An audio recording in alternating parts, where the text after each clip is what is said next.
Hey, welcome back to Born Warriors Tactical Firearms. Today I'm going to be doing a rebuild / modification to my AR-15. And since I have it disassembled on the table, I'm going to go ahead and show you around the platform and what I'm doing in this rebuild. So starting off with the upper receivers. Now this is the standard AR-15 upper receiver. I'm going to be changing this out for the Bear Creek Arsenal. And the reason why I'm changing it out is that this is a side charging unit. And if you're not familiar with this, I'm going down with the laser to show you where that cutout is.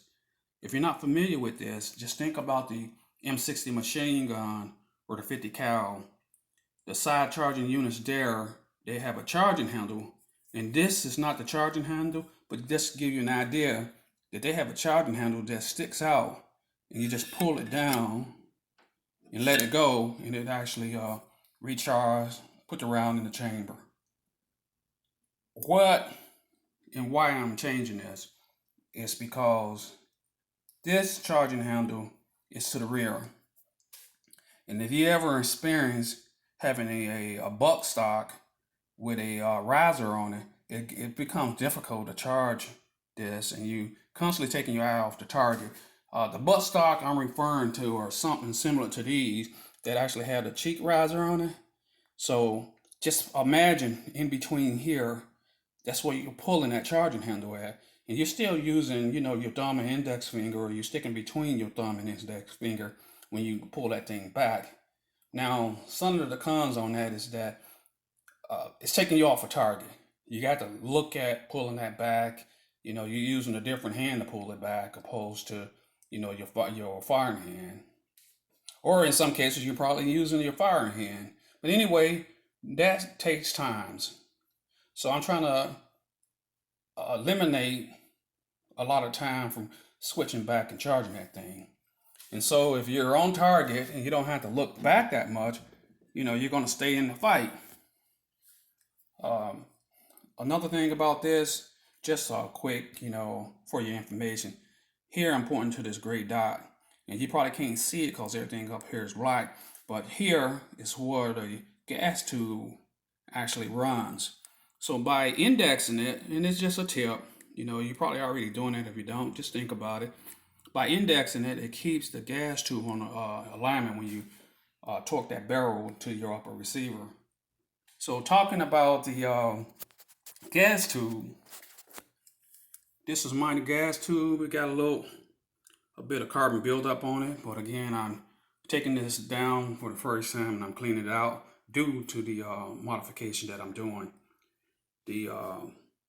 Just go ahead and set this down so you can get a clearer picture of it. But the buffer spring and assembly, just had to clean it up a little bit. Now I'm going to go back to the bolts. Now this is the newer bolt that I'm going to be installing, and you can see that it got a lot of grooves and holes right here opposed to the one right here, and this is a standard. You can see the forward assist groove marks in there. So if you're not familiar with the forward assist, you can see it right here. What that does is, if it doesn't close, the bolt is not closed, you go ahead and hit that forward assist a few times, and it got a little indentation in there that constantly pushed the bolt forward. So those are the difference in it. But if you look at the same sides, you can see that it pretty much mates up the same, when you put it in. So this bolt is universal if you have the cutout for a side charging unit. Going into some of the meat and potatoes of this build is the trigger assembly. Now this trigger assembly that I'm going to install, and then just for FYI, I normally try to keep it in the order that I put it in. So first thing I'm going to drop is the trigger, its pin, and then I'm going to follow with the hammer and the rest of the components in that chronological order. So what's unique about this trigger is it's made by Hipertouch, and the one that I'm installing is a competition trigger, which is really sweet. Now, as far as the springs go, it comes with two sets of springs. One is a little lighter than the other. I want to say the green is like 2.5. I could be off on that, but it's a lighter trigger. Now, what's unique about this trigger is that when you squeeze it, the traverse back and forth, it's real smooth. And when you pulling this trigger, I mean, there's no resistance, absolutely no resistance on the trigger, and the reset is just fabulous. So going into some of the other components that I'm going to be replacing, it's the magazine release. And this magazine release is fine. You know, there's nothing wrong with it. But I just want to have, where I got this red dot, I just want to have that much of a push. You know, again, for speed and accuracy, if I'm dropping magazines, if I'm going to be timing myself on a timer, I just want to have that reassurance that I can pop that magazine out and reload without any problem. Now the selector switch, no problem with it. I just want to get something that, again, I'm looking at speed and, you know, just modifying this thing that is become part of my soul. That's what I'm going to say. It's going to be wired to my soul. So this trigger selector switch is fine, but this, you know, this is a push button. You probably, if you're not familiar, it's on a lot of like the old rifles and some of your cruiser weapons may have a button similar to this. You just push it in, you know, to lock it out. If red is sticking out, you know the old phrase, red, you're dead. But that's just another safety element to it. Now, I may have some issues with this. It may not pair right with the trigger assembly that I'm installing.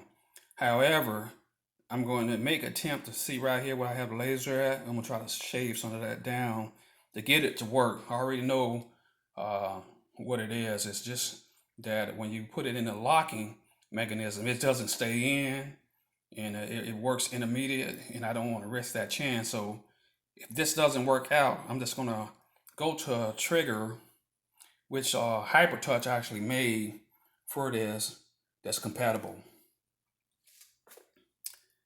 Looking at the handguard assembly, the items here are actually go inside the handguard. This is the spring assembly for the detent for the selector switch. And it looks kind of like a bullet if you look at it. And what I want you to focus on is that when it goes in to the upper receiver, it's more or less actually the lower receiver. I'm sorry. When it goes into the lower receiver, it goes in just this way, bullet up. And I'm going to show you the hole right now. Just give me a hot second, and I'm going to flip up the lower receiver to show you where that hole is at if you're never taken one of these apart. So this is the lower receiver. Give you a good look at that. In the part that we're talking about, the detent, safety detent, it goes into this hole. I'm going to light it up again with this and bring it down. You can see that hole that it's going to go into. It's just dropping there. And then when you put the spring in, I'm going to take the handguard, move this out the way. In the pistol grip, it's going to drop right into the pistol grip. I'm setting it up so that way you can see the hole. Maybe I'm going to turn it to the side so you can probably see it better this way. And I can aim the laser in that hole. So that is the hole right here that it goes in. Get a little closer zoom. And what I'm going to do to make it a little easier for you to see, I'm going to drop the spring in there so that way you can see it. See how it sits up in there? And once you have that platform, you know, of course, it's going to go up on the lower receiver. So with that said, these are the modifications that I'm getting ready to do. And if you like what you see, go ahead and hit like, subscribe, talk about it. And the question that I have for you all, I'm going to go ahead and tell you, my firearm is called Artemis. What I'd like to know from you all, do you name your firearm? And what is the name of your firearm? So again, go ahead and check, like, subscribe, and let's talk about, modification. Until the next time, part 2, I'll see you on the range.